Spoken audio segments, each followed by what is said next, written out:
Today we're going to talk about the battery assist. The battery assist located right here is actually to connect our house battery and our engine battery. If our engine battery would be depleted and we couldn't start our engine, we can simply push and hold that battery assist button and connect our house batteries. And we can do the opposite of that.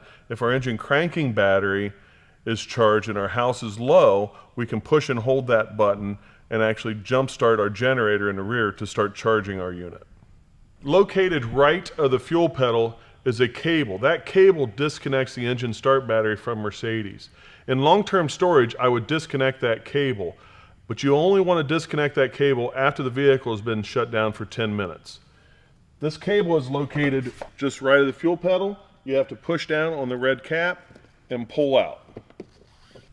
Underneath our driver's seat are three important fuses. F12 is for our step and awning. F11 is our monitoring system or camera, and F10 is the buzzer or step alarm. Here we want to go over our switches on the inside of our van. The first switch is our main disconnect switch. In the up position, you'll see a light on here, and that's actually giving us power on the inside. If we was to put it in the down position, this light would start blinking and then go off, and our interior lights would go off. However, on the inside on our switch in the back of our Interstate, we actually have a remote switch or manual switch that I can actually disable it in the on function or off function where this switch will not work. Our next switch here is for our tank heaters. If I push this in the up position, this will actually send power to our heat pads, and our heat pads will engage at a temperature below 44 degrees and stay on until the tank temperature is 64 degrees. The next switch here is for our step. In the up position, as long as we open and shut the door, our step will extend and retract based on the door position. If I want to leave the step out while my door is shut, I simply want to push this switch in the down position or hold position, so when I shut the door, the step stays out. The only way that step will now retract is if I start the engine. The next bank of switches is for all of our lighting. The first switch is for the exterior sidewall patio light.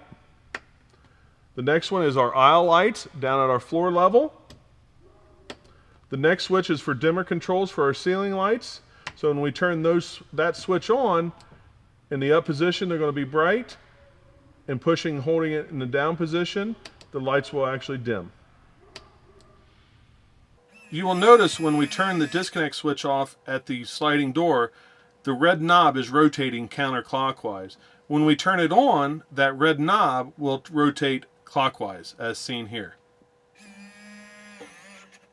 So if we manually disconnect our 12 volts from the red knob underneath our jumper seat or disconnect switch, if I was to actually push in and rotate just a little bit more clockwise, I've disabled my switch at the sliding door.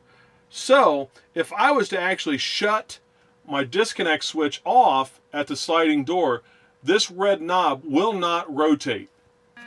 As you can hear, the motor is actually rotating, but the knob is in the locked on position. So all the 12 volt will stay on.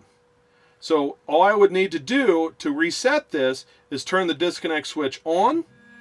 Once I have the disconnect turned on, it will rotate back to the on position.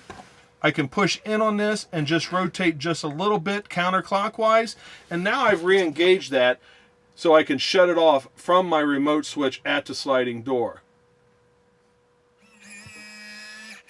So in the off position, to disable that, I want to push in and rotate counterclockwise. And now if I turn my switch on at the sliding door, my 12 volt will not come on.